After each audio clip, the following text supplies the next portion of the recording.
só queria fazer um comentário rapidinho antes da gente passar para a próxima oficina, que acho que isso que a Vera estava falando agora de ajudar as mulheres a se empoderarem para exercerem a liderança delas, acho que algumas coisinhas a gente consegue ir vendo assim até aqui no momento que a gente está. Acho que foi a Cida, a moça que subiu aqui e ficou com vergonha e que a Delana deu uma ajuda. Liliane. Aí ela subiu aqui, ela fica com vergonha. Mas o que a Delana contou pra gente? Que lá na hora ela estava toda tranquila, falando um monte de coisa, dando um monte de opinião. Mas aí na hora de subir aqui, de ficar na frente de todo mundo, a gente trava. Porque de algum jeito, sei lá, o Kevin ali, sei lá quantos anos ele tem, ele já sobe aqui, ele já é todo menino, ele já fala tudo, ele já fica todo à vontade. Aí vai pedir pra gente, né, quando a gente está quietinha no nosso canto, sem microfone nem nada, a mulherada fala mesmo. Mas aí na hora de aparecer no microfone, a gente morre de vergonha, a gente acha que não é pra gente. Então, quanto mais a gente puder estar exercendo isso e vindo aqui e dando a cara para bater, porque a gente só vai fazer mesmo subindo aqui e tendo coragem. Então, acho que é legal da gente ir percebendo essas coisas, do tanto que a gente tem vários desafios todo dia para vencer, porque bota nós num cantinho ali, a gente trabalha mesmo, faz tudo, mas na hora de subir aqui no microfone, a gente acha que não é pra gente, tá bom? Aí agora depois desse comentário rápido, eu vou chamar a Edsônia para contar como é que foi essa segunda rodada da oficina 2.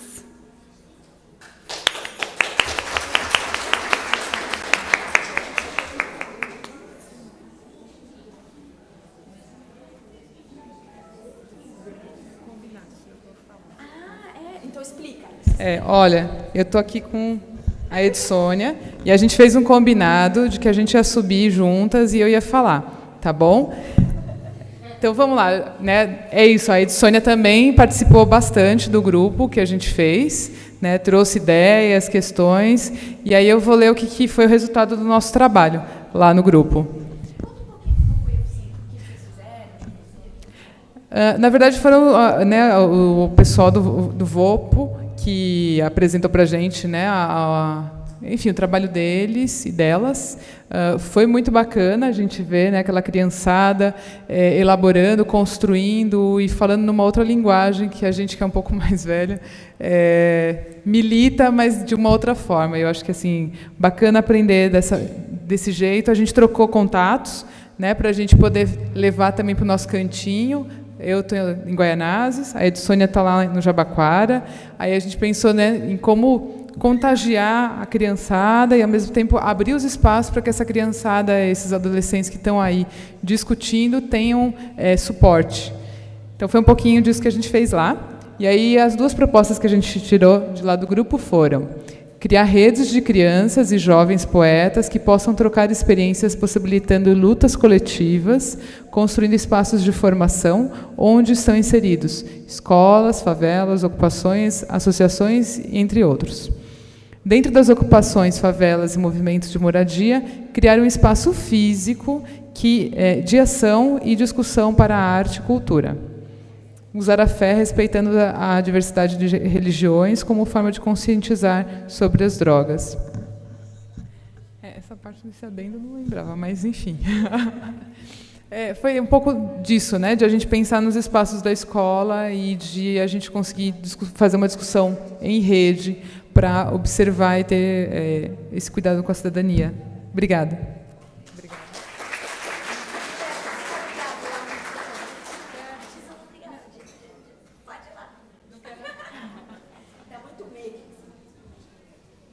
Microfone dá muito medo. Vou chamar agora, então, a Neide para contar para a gente como é que foi um pouquinho da oficina 3.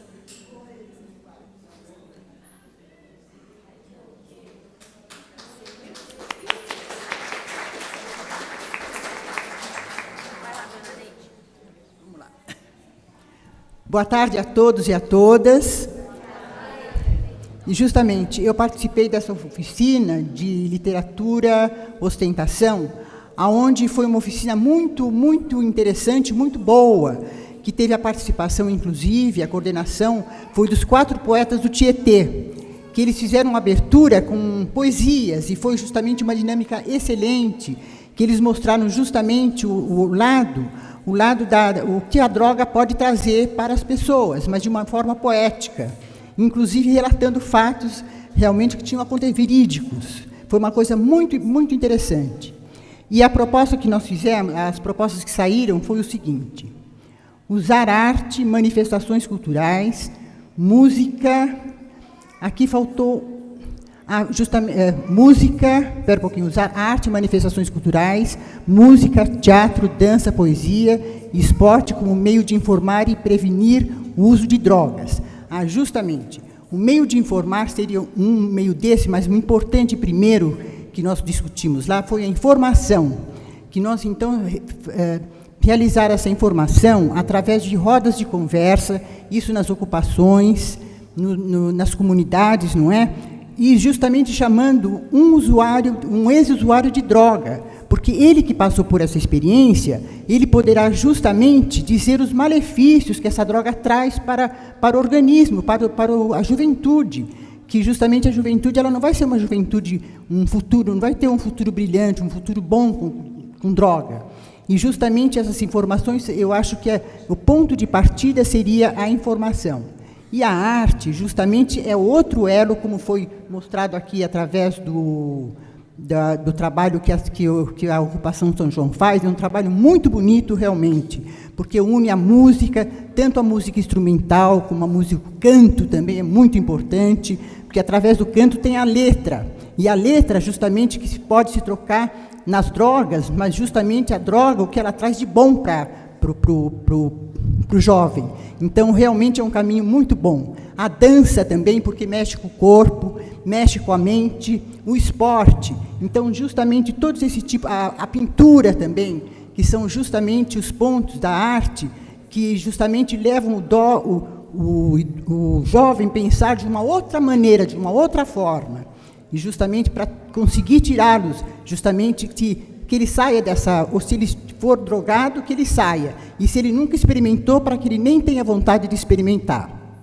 Agora, a outra proposta foi educação para jovens, com rodas de conversas na comunidade. A formação e responsabilização é feita por toda a comunidade. Além da família, vizinhos e outras pessoas também fazem parte de uma corrente de apoio ao jovem. A educação para os jovens é muito importante, não é? Quer dizer, que é o que nós esperamos que, inclusive, o governo, né, tome um pouquinho de vergonha na cara, né, e melhore essa parte da educação que está muito a desejar para a nossa juventude. É só isso.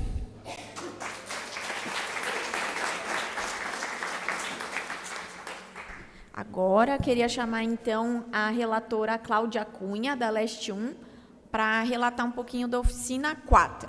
Obrigada, Cláudia.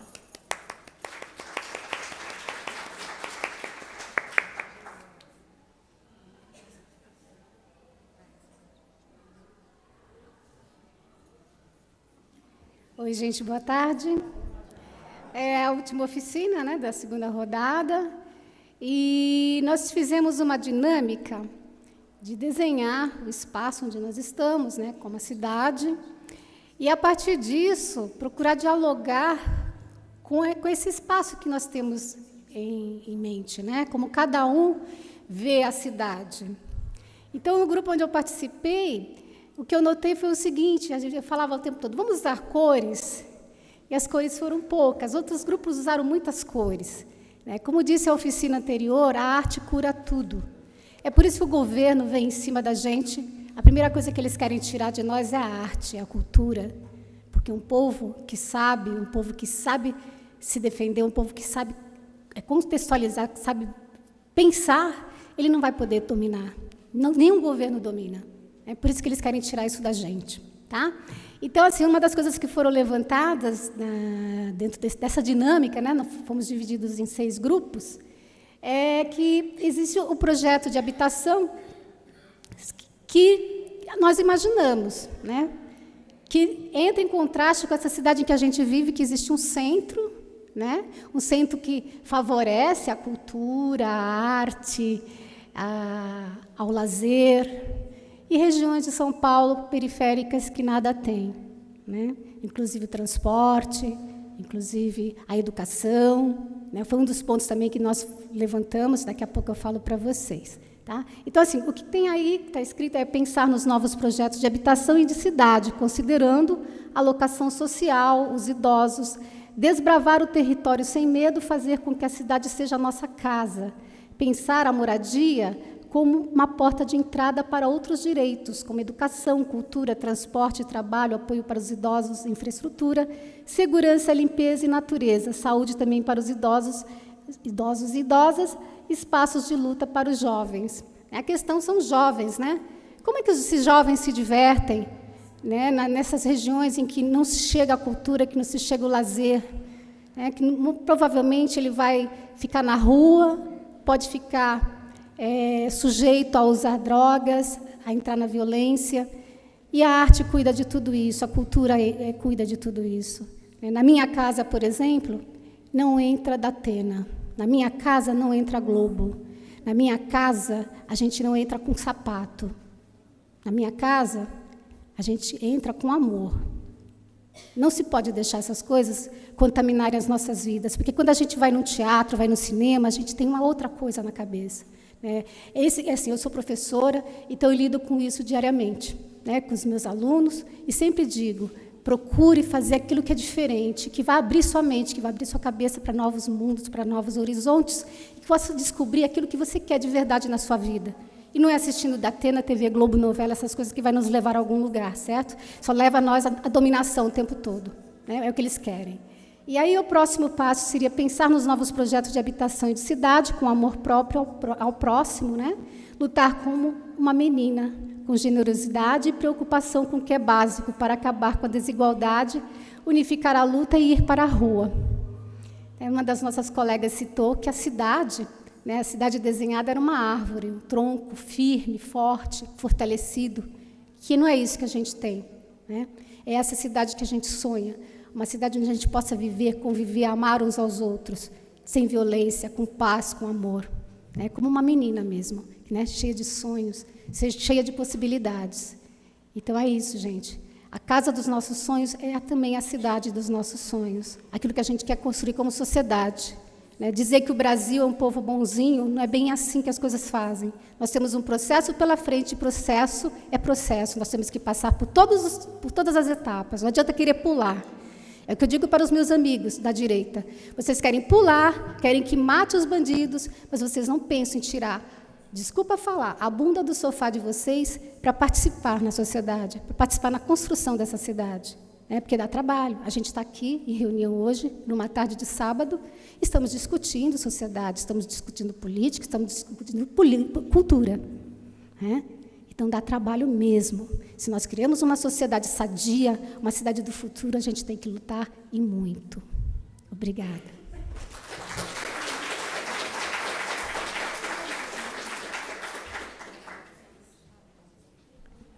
Gente, agora, para fazer o relato de como é que foi, para contar para a gente todos os mínimos detalhes, fazer todas as fofocas de tudo que os homens falaram lá sozinho, eu vou chamar o Getúlio Mendes.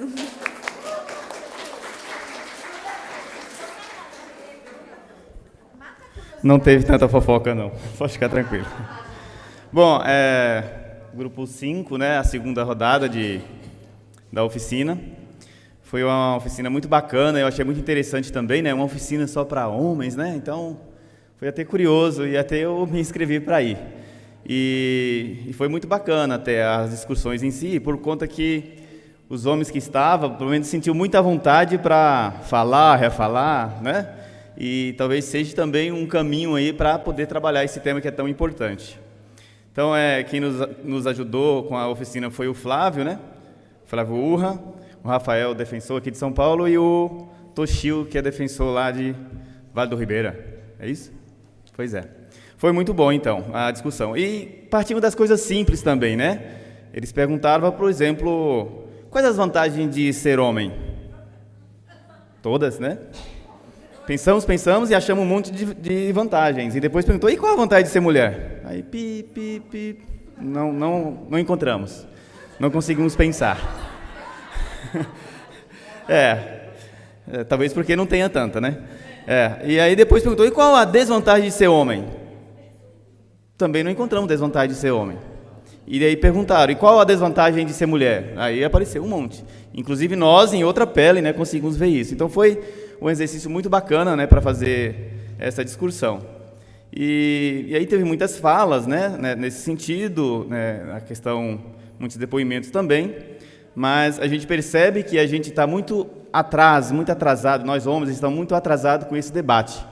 Então precisa muito esforço, tanto da sociedade civil, também com pressão em instituições, né, para poder, de uma certa forma, colocar isso em pauta dos homens e trabalhar com os homens nesse sentido, porque são os mais causadores, né, na verdade, dessa questão da violência contra a mulher e tal. E aí, a gente achou também que o fato de fazer a oficina somente para homens seja também um caminho, né, por conta que a gente não pode deixar a carga somente nas mulheres, que já sofre tanto, que já faz a luta, uma luta muito louvável nessa questão do enfrentamento, né, e que é um problema de todos, e que então nós homens também precisamos abraçar também essa causa e tocar para frente e assim construir uma sociedade melhor. E aí saiu duas propostas simples, mas talvez aplicáveis, né, que é talvez escolas ou espaços, né, colocamos escola, mas pode ser espaços de formação, sobre como exercer a paternidade e maternidade sem machismo. Foi uma proposta de um companheiro e todos concordaram, por conta que, desde a maternidade, a mãe já assume sozinha esse papel, né? E que precisa, de certa forma, começar a abraçar também. E aí foi até interessante que um companheiro do Peru trouxe a informação, quantas pessoas tem na sua casa? Tem 5 pessoas, então são 5 pratos que tem que lavar, são 5 colheres, são 5 garfos, 5 copos, e às vezes deixa somente, a mãe, além de cuidar do filho, ainda vai lavar esses, sei lá, tantos copos, tanta vasilha, né? Então, são debates simples, mas que precisa ser, talvez, começado desse mínimo para poder alcançar um patamar maior. E a segunda foi a formação de grupos de homens para debater o tema e combater o machismo de forma qualificada. Então, como eu falei no início, não podemos deixar o enfrentamento somente para as companheiras. Nós, homens, também temos que fazer esse enfrentamento contra nós mesmos, que nós somos um produto histórico, né, da questão do machismo, e assim, quem sabe, um dia a gente alcançar aí uma sociedade com menos homens machistas e mulheres mais empoderadas. Valeu!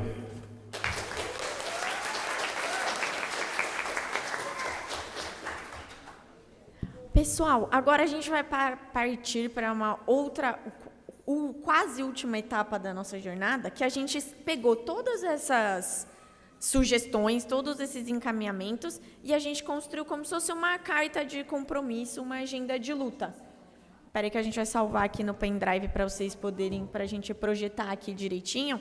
E aí a ideia é a gente fazer assim, a gente visualizar um pouco todos esses compromissos, depois se alguém quiser fazer ainda alguma sugestão, achar que a gente conversou sobre alguma coisa nessa jornada que era muito importante, mas que não está escrito aqui nos nossos compromissos, aí a gente vai só ver um pouquinho isso e depois a gente chama uma mesa de encerramento e aí depois a gente fecha nossos trabalhos com um grupo cultural para a gente não perder aí o ritmo ainda nesse sábado, tá bom? Então, só um minutinho que a gente vai projetar aqui. Oi? A Mara está lembrando que é para a gente ninguém chegar em casa com sono, entendeu? Então, a gente agitar o esqueleto antes de voltar para casa. A gente vai aqui só uns pequenos ajustes técnicos nesse momento. E aí a gente já passa o que a gente gostaria e também quer ouvir vocês. Se vocês acham que está bacana esses compromissos para a gente encaminhar da experiência da nossa 6ª jornada.